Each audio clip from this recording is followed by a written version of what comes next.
नमस्कार, एक बार फिर से स्वागत है व्रत कथा सागर चैनल पर। आज हम एक ऐसे रहस्य की बात करेंगे जिसके बारे में लगभग हर इंसान कभी न कभी सोचता है। मृत्यु के बाद आत्मा के साथ क्या होता है, यह दिव्य ज्ञान हमें मिलता है गरुड़ पुराण से। लेकिन बहुत लोग इसका नाम तो सुनते हैं पर इसका असली अर्थ नहीं जानते। तो पहले इसे समझते हैं। गरुड़ वह दिव्य प्रकाशमय पक्षीराज जो पल भर में आकाश पार कर ले, जो अज्ञान को दूर करे और जो स्वयं भगवान विष्णु के वाहन है।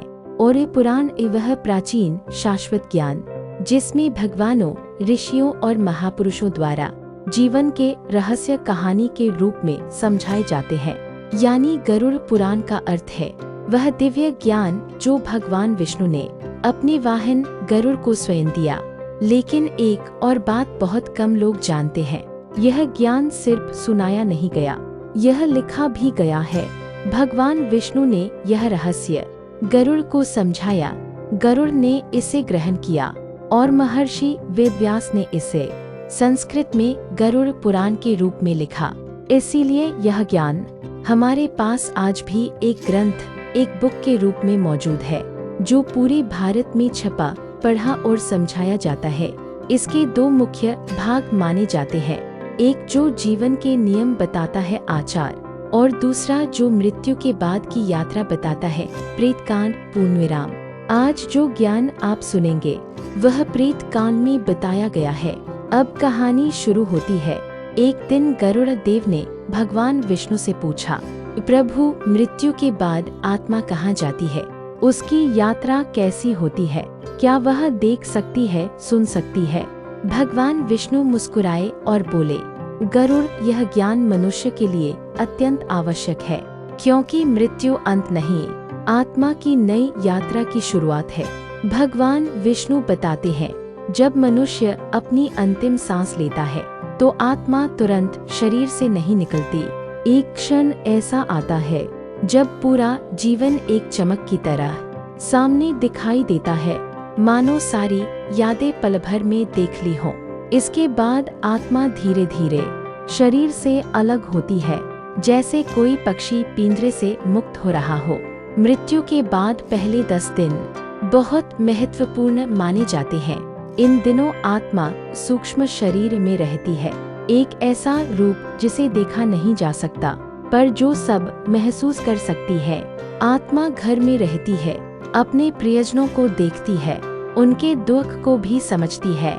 इसीलिए श्राद्ध और तर्पण इन दिनों आत्मा को ऊर्जा, सम्मान और शांति देते हैं। इसके बाद आत्मा अपनी लंबी यात्रा पर निकलती है, जिसे पितृयान कहा गया है।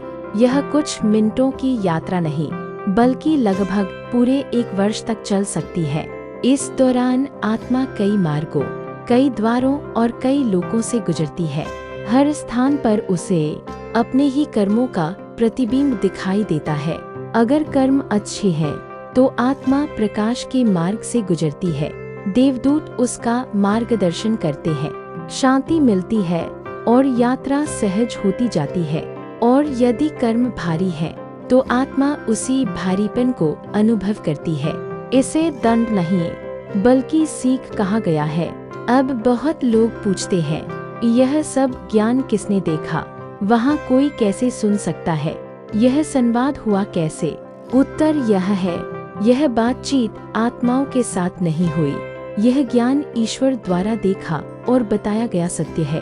भगवान विष्णु सब देख सकते हैं जो हमारे लिए अदृश्य है।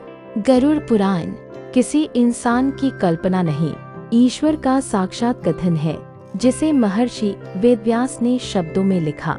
अंत में आत्मा पहुंचती है यमलोक या पितृलोक, जहां उसके कर्म, इरादों और जीवन के सत्य पूर्ण न्याय के साथ देखे जाते हैं। यह न्याय भय पर आधारित नहीं बल्कि नियत पर आधारित है। भगवान विष्णु कहते हैं, गरुड़, याद रखना, मृत्यु अंत नहीं है, एक बड़ा परिवर्तन है। एक भी सच्चा कर्म, एक भी दयालु भावना और एक भी भक्ति का क्षण आत्मा की पूरी यात्रा को प्रकाशमय बना देता है। यही गरुड़ पुराण का सार है। जीवन अनमोल है, कर्म ही हमारा भविष्य बनाते हैं और ईश्वर का स्मरण हर अंधकार में प्रकाश बनता है। अगर यह कथा आपके हृदय को स्पर्श करे तो कृपया वीडियो को लाइक करें और व्रत कथा सागर चैनल को सब्सक्राइब करें, क्योंकि ऐसी गहरी आध्यात्मिक कथाएं आपसे मिस नहीं होनी चाहिए। जय श्री हरि। हरि ओम।